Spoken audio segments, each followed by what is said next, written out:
Much good work is lost for the lack of a little more. This is a quote that I saw on Operation Flashpoint, and it perfectly describes how I feel at the end of every deadline. If only I had a few more hours. There's nothing more heartbreaking than loading up a game that you've invested so much time into, only for a simple coding error to ruin it. At worst, it could even stop it from loading.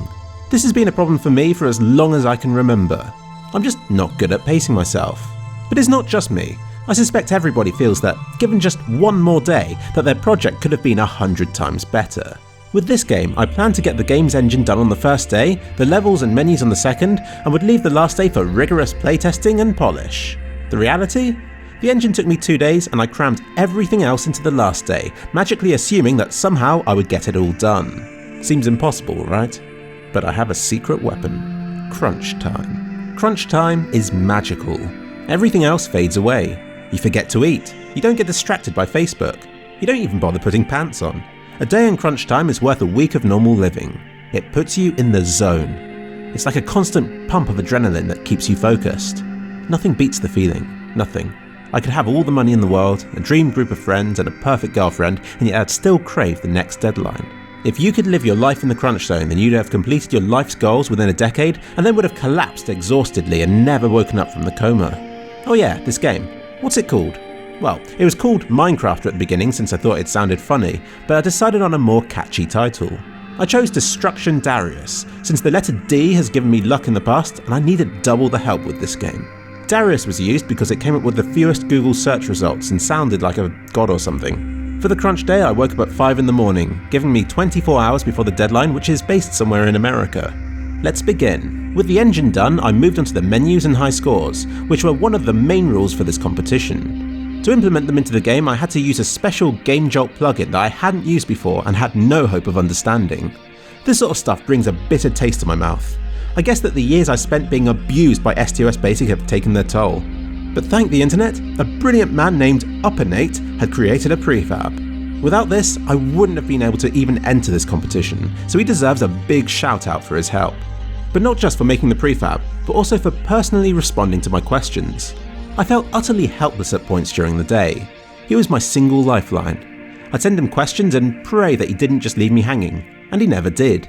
He was busy making a game of his own, and yet he still spared the time to help me with mine. I felt cheeky for asking for so much, and yet he didn't get angry or impatient. He is a true testament to the game-making community, and I can't thank him enough for enabling me to complete the game.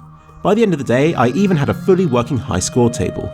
I know I'm talking a lot about this and it's by far the most boring part of this game-making project, but I must have spent about 12 hours of the crunch period working at it. There were problems with outdated plugins, incorrect code, glitches with the servers, and to top it all off, required a level restart to refresh the scores. It was a true nightmare and had me squirming uncomfortably at the very real idea that it might never work.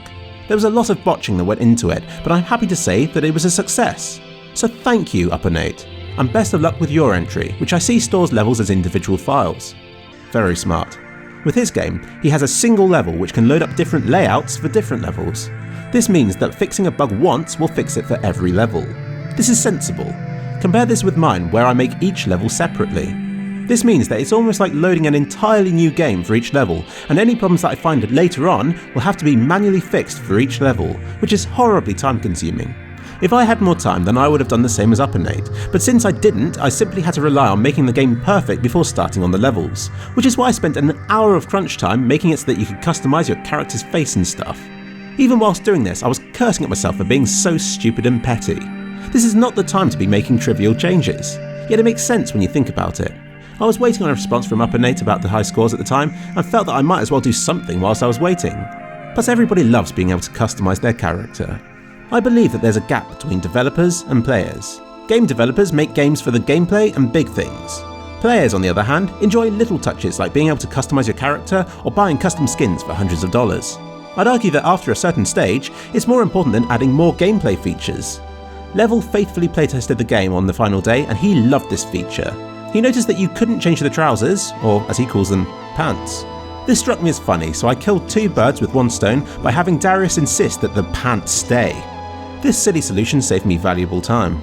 I seldom flesh out the characters in my games, but after the success that was Bat Sweeper, which I haven't talked about in the series yet, I wanted to make Darius memorable.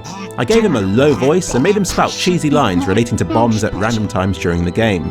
He's quite a character, and it's entertaining to watch him try and act manly when he's dressed as a woman. All of this is valuable material if YouTubers want to make a video on this game. I guess I'll mention the music as well. Not a lot of thought went into it. I haven't made any finished songs for years, but I haven't needed to since the half-finished ones seem good enough at serving whatever purpose I assign them to. For instance, here's the theme song for Jimmy's Unlikely Resurrection 3, which functions nicely as the tune for my game selection page. Oh, and an early song for Death Giver 3, which might sound somewhat familiar. Can't quite put my finger on where from though. Here's the thought that went into the music for Destruction Darius. Let's load up the latest project I was listening to. Forever Autumn. Incredible song, but probably not suitable for this game. Instead, let's load up whatever's at the very bottom of this alphabetical list of tunes that I made in 2013. Ya funk! That will do. I then trimmed the song, made various small edits to it for the victory and failure tunes, much like I did with Jimmy's Unlikely Resurrection, and then I converted it all to OGG. OG, whatever. This file format's awesome. It can be embedded into the exe files of the games that I make, so there don't have to be messy folder systems to worry about. Plus you can make the files just 96 kilobits a second and they still remain a decent quality. It's been the golden standard in my games for years. With everything in place, I got to work on the levels. This was really fun to do with Destruction Darius since it didn't take that long and I was genuinely interested to try playing with different combinations of boxes. I enjoyed thinking up different kinds of gameplay. I made small ones that were sort of like puzzles, longer ones that were there to challenge speedrunners, and others that were just full of blocks to blow up because it's fun. I then played through all of them and ranked them in difficulty, making 3 campaigns and also a tutorial series that gently introduces players to the different gameplay features. Watching playtesters try it out, it seems pretty foolproof, which is always important to stop people from leaving before they understand the basics. The trick is to make the first levels so easy that even an idiot can do them. This lures people into a false sense of security, believing that they'll find the rest of the game equally easy. I really appreciate playtesters. Some people are naturally better at it than others. Some people just seem to think that I want praise and are too scared to provide me with any sort of criticism or suggestions, which is the entire point of playtesting. Fortunately, my friend Level is horribly critical and can somehow break even the most solid of games. Tommy TTK said that more feedback was needed to confirm that a high score was entered. Another friend wanted more clothing types. I knew it. But the most useful feedback comes from watching somebody playtest. It's the things they don't consciously pick up on but naturally do that are the most valuable. Watching a housemate play through the game, he would intentionally blow up the TNT crates first, a feature that I had added on the last day since it was easy to do. Some levels had been designed so that you had to avoid blowing up the TNT crates if you wanted to live. It's one thing to think up these levels, it's another to play it from another person's viewpoint, especially when they haven't had the hours of experience playing the game that you have. This is why I like to introduce playtesters to the game at different stages, otherwise I end up with a hardened group of players who know the game too well to playtest effectively. Thank you to everybody who tried it out. And playtesting isn't just about the individual levels, it's also about the bigger picture, about ensuring that the difficulty curve is fair yet challenging. Each campaign consists of 4 levels, but only one has a high score at the end. This is because it is too time consuming for the player to have to enter one at the end of each and every level, some of which are very short. Bundling an assortment of different levels into a single high score gives every campaign a unique feel. For example, people will get used to levels 1 and 2 being easy to master. 3 might have a tricky bit near the end and 4 has one at the beginning. When repeating a campaign to beat a high score, it's gameplay elements such as these that become more important and it's essential to get the balance just right. It took me just under 6 hours to make the 16 levels for this game. It isn't that many and they're mostly easy to do if given a bit of patience, but this was intentional since it's an arcadey game where people repeat the levels to get a high score, kind of like an addictive demo. After having done these, I then found myself in a very unusual situation. I had several hours before the deadline and nothing to do. Oh my god, had I managed it? Had I finally mastered time management? Well, no, since a game is never really finished. Nothing ever is. It's all about polishing it until it's good enough for you to happily move on to your next project.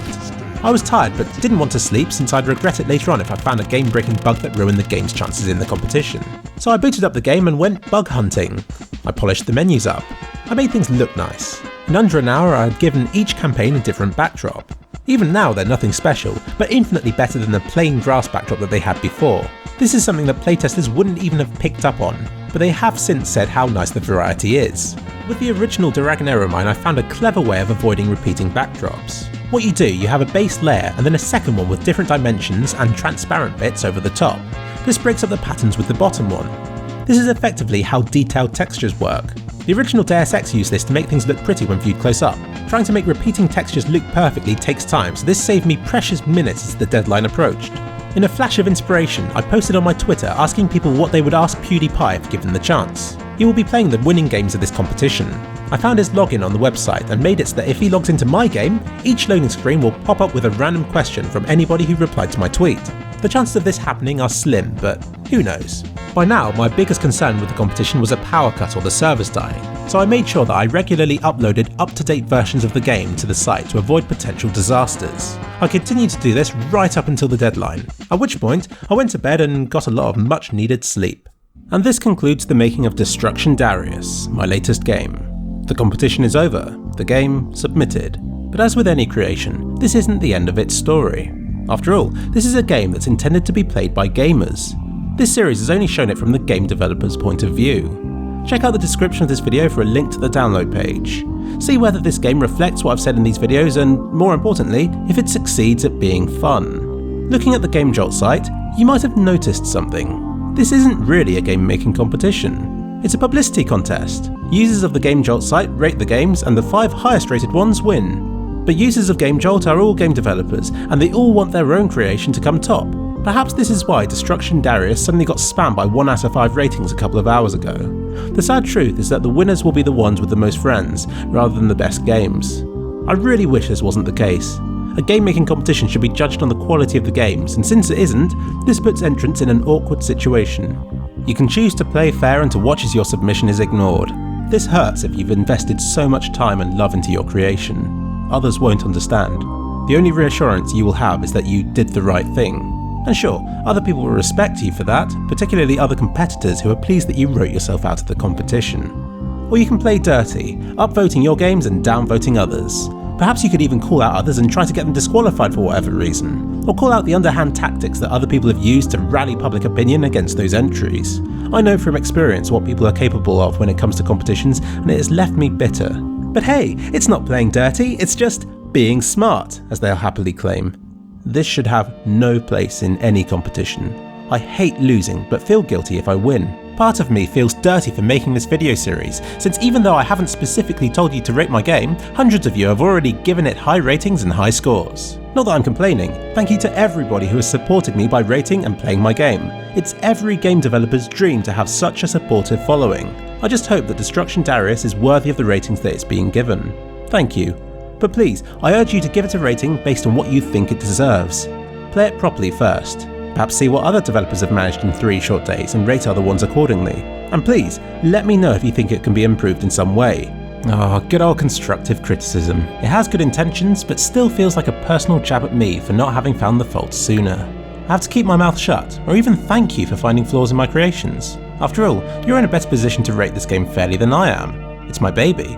How could I play or talk about this game fairly when I'm the one who's made it? I have far too many good memories associated with its creation to be a fair judge. I remember the songs I listened to as I drew the graphics, the pizza that I had when I battled with the Highscore system, and the satisfaction of seeing individual gameplay elements gradually combine to make something that can be called a game. I'll never see the game in the same way that everybody else will, so please, give me feedback on how I can improve. I know that my games aren't perfect, but can't see how much those imperfections matter to other people. And as a game developer, it's only when I can see my games from others' perspectives that I can hope to better myself. Game over.